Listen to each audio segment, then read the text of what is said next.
मोहन, यह किस्सा उस समय का है जब मैं कॉलेज की पढ़ाई कर रहा था। उस समय मेरा एक घनिष्ठ मित्र था जिसकी शादी हो चुकी थी, लेकिन वह अभी ग्रेजुएट का ही छात्र था। मेरे दोस्त जिसका नाम रवि था और उसकी पत्नी का नाम पूजा था।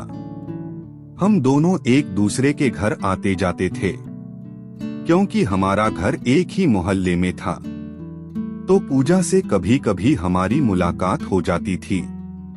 मुझे भी पता था कि पूजा मुझे मन ही मन चाहती है।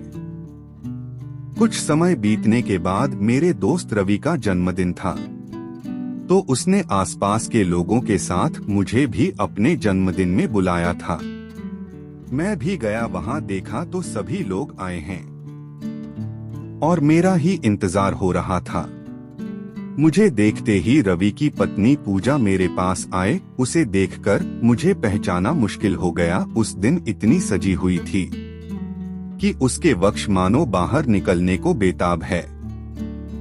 मेरा भी मन विचलित हो उठा। अब केक काटने का समय हो चुका था, तो सभी मिलकर केक काटा और पार्टी भी हुई।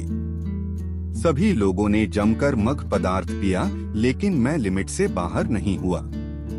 रवि को तो इतना सभी लोगों ने पिलाया कि उसे होश ही नहीं था। सभी लोग अब अपने अपने घर जा रहे थे। मैं भी रवि को उसके बिस्तर पर लिटाकर घर जा ही रहा था कि तभी पूजा पीछे से आकर मुझसे लिपट जाती हैं और घर जाने से रोक लेते हैं। मैं भी मन ही मन चाहता था कि आज की रात पूजा के साथ गुजार लेता हूँ।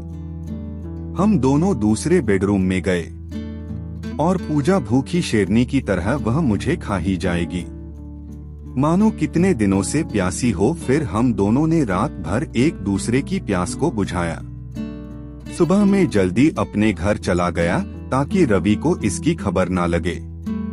उधर जब रवि सुबह उठा तो वह यह सोचकर परेशान था कि कल के दिन अपनी पत्नी को समय नहीं दे पाया। यह सोचकर वह पागल हो रहा था। तभी उसके मन में पत्नी को बाहर ले जाने का ख्याल आया। उसने पूजा को बताया, आज हम बाहर चलेंगे, तो पूजा बहुत खुश हो जाती है। और वहां भी मैं पहुंच गया और रवि और पूजा से मिला। फिर इधर उधर की बातें हुई और हम सब घर आ गए। अब मेरी और पूजा की हर समय फोन पर बातें होने लगी, प्यार बढ़ने लगा। रवि जब घर पर नहीं रहता था, मैं उसके घर चला जाता और हम दोनों मजे करते हैं। अब पूजा मेरे बिन रह नहीं पाती, तो रवि के सामने भी कभी चाय कभी डिनर पर बुलाया करती थी। अब धीरे धीरे रवि को शक हो गया कि कहीं पूजा और मैं कुछ गलत तो नहीं कर रहे हैं। तो रवि ने एक चाल चली कि सुबह वह ऑफिस चला गया और पूजा मुझे कॉल कर बुला ली। हम दोनों रोज की तरह एंजॉय कर रहे थे कि हाफ डे की छुट्टी लेकर रवि आ गया। हम दोनों को रोमांस करते पकड़ लेता है। अब हम दोनों की नजरें उससे मिल नहीं रही थी।